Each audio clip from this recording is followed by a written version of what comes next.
Throughout the history of human civilization, many magnificent creations have been created by the hands of people, which amaze the imagination to this day. But as a result of thoughtless activities of people, many valuable cultural monuments and natural complexes were destroyed and abandoned.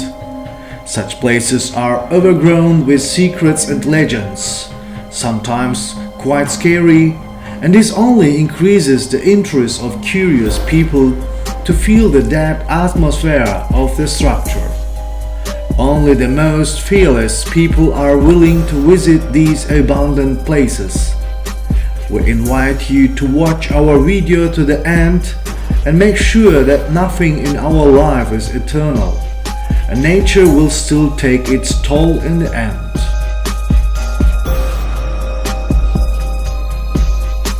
In the left bank part of the Amudarya Delta, there is Lake Sudochye, which was once the largest lake in the territory of Karakalpakstan and the largest reservoir in the Amudarya Delta. It is noteworthy that many people think that the lake got its name in honor of the fish surdak, pied perch.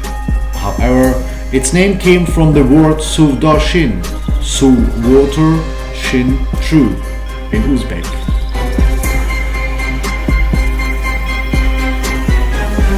Previously, Sudoche was fed by the Amudarya's Raushan and Prem-Yuzyak channels and was connected by the channel with the Aral Sea. The area of the lake's water surface reached 350 square kilometers, while its length reached 250 kilometers with an average width of 15 kilometers and an average depth of 2 meters.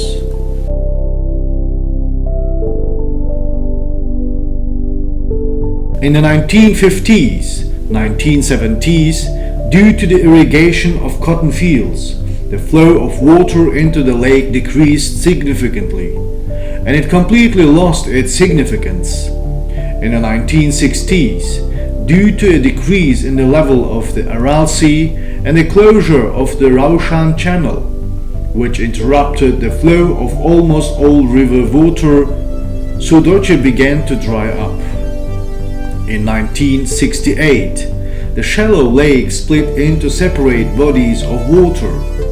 In 1972, its area was 96 square kilometers.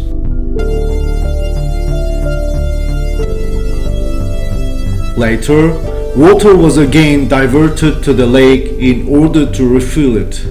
It was not fully refilled, but 4 large reservoirs were re-established: Bolshoye Sudochye, Ak-Ushpu, Kara Teren, and Lake Begdullah Aydin.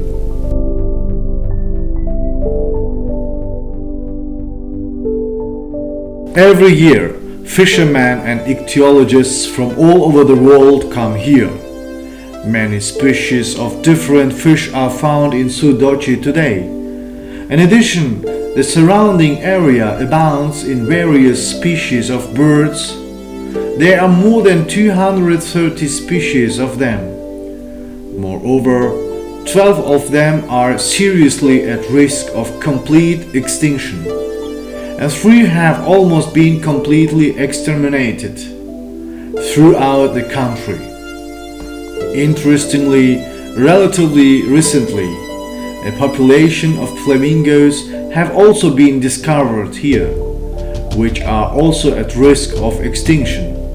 The flock numbers about 7,000 nesting birds, which is about 1.4% of the total number of the species in the world. This finding is especially remarkable against the background of negative change in local landscapes due to the instability of the water regime. In addition, the Dalmatian pelican, pink pelican, little cormorant, little egret, spoonbill, glossy IAF, mute swan, white-eyed duck, golden eagle, and others were observed on the lake.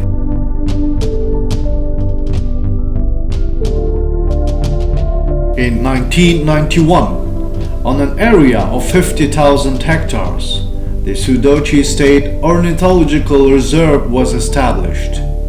In 2008, Lake Sudoche received the status of the most important bird area. Fishermen often come to Sudoche, especially during the fishing season. Near the lake, you can stop for the night near the signal tower, pitching a tent. And then, in front of you will open the unique views of the lake with many reed islands.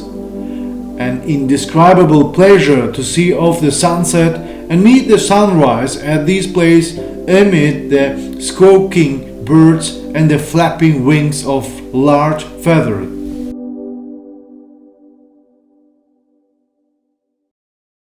On the shores of Lake Sudoche, the fishing village of Urga once flourished with its own fish processing factory, one of the first Russian settlements on the territory of Kyrgyzstan. However, the history of the settlement goes much deeper. Cape Urga has been a habitat for people since ancient times. In the vicinity of Urga on the Usturt Plateau and closer to its chink, masses of a cluster of burial mounds were discovered which date back to the 3rd, 4th centuries BC. This suggests that the vicinity of the abundant village of Urga was inhabited by the nomadic tribes of the Massagetes and Sarmatians since ancient times. Life in this place probably continued in the Middle Ages. Archaeologists have discovered traces of a settlement with a citadel built of shell rock and dating back to the 9th-13th centuries.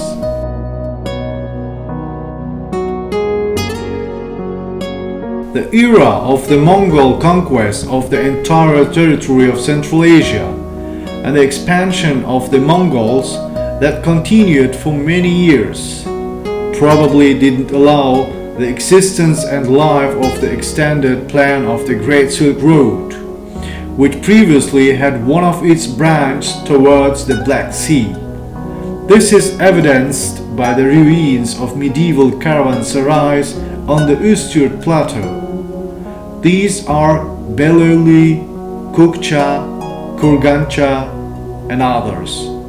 Thus, life here was interrupted until the middle of the 19th century.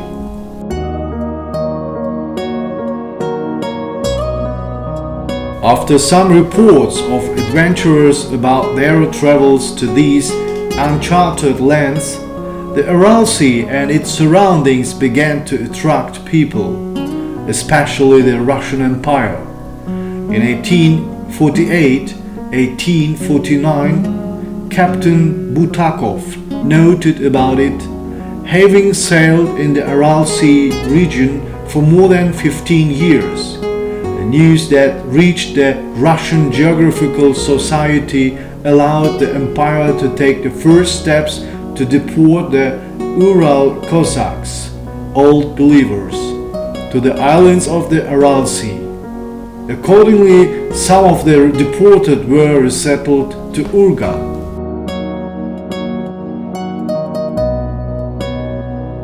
The first fishing atolls began to appear, small wooden ships and boats were built, and chalk was collected and sold. The second wave of deported people to Karakalpakstan was associated with the Second World War.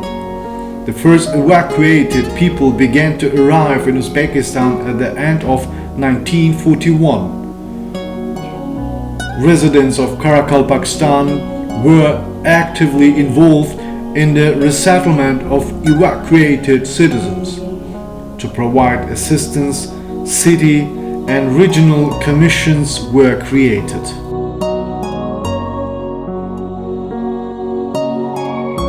One of the first people evacuated to Karakalpakstan were Polish citizens. In the explanatory note of the Alimbetov, who was the second secretary of the Muinak District Committee, it was recorded that Polish, numbering 997 people, arrived in the Muynak region by the Aral Sea on November 25-26, 1941.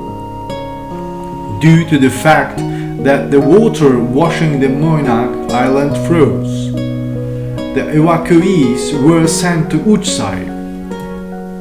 Further from Uchsai to Urga, people were sent by the sea on 3 boats, 25-30 people each.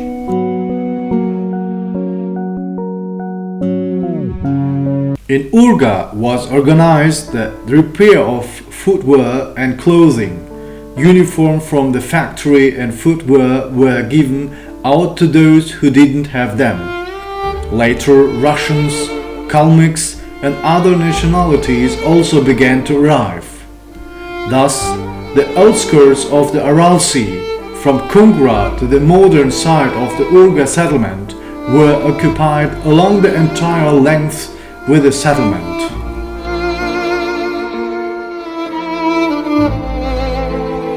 By government decree in the 30s, 40s, they began to actively build plants and factories for the production and preparation of fish, smoked, dried, salted, on the Aral Sea Islands. Including in 1939, the Muynak fish cannery was launched into production.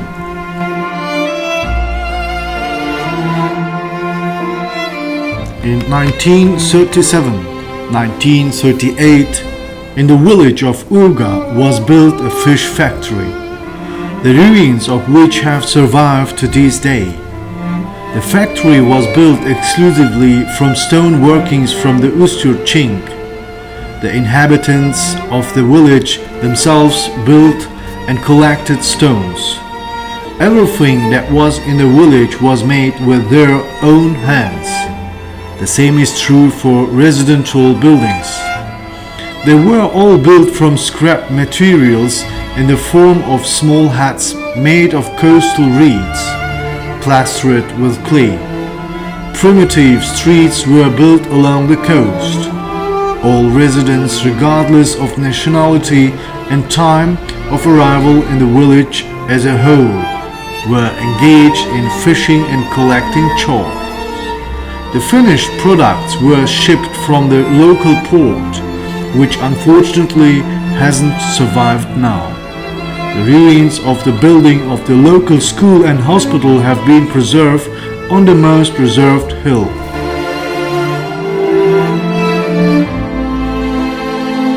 Thus, given that, in general, the inhabitants of the village were deported people, special control over them was strengthened. That is, communications with the mainland, letters or other means of communication were prohibited.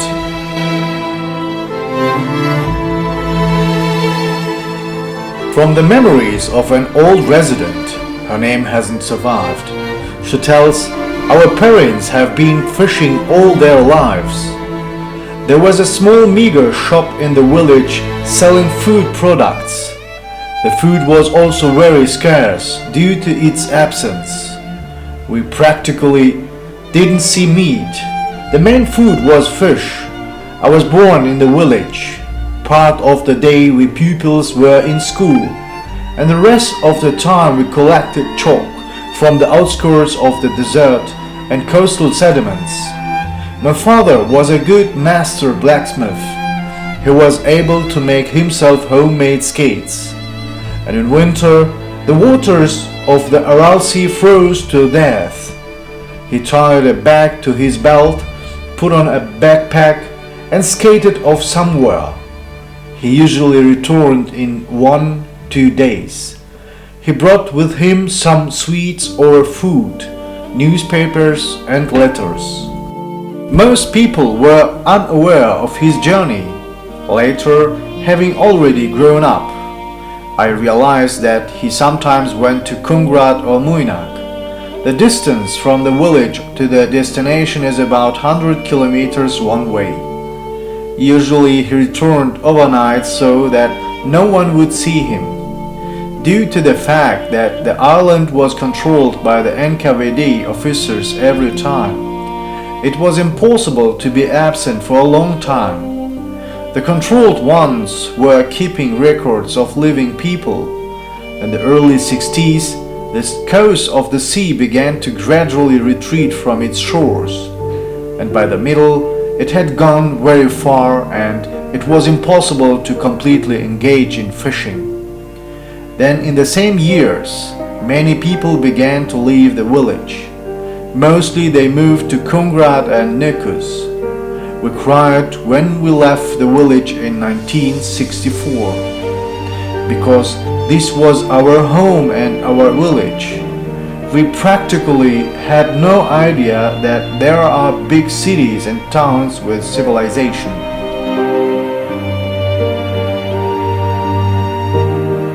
When the Aral began to retreat, people also began to leave the village of Urga.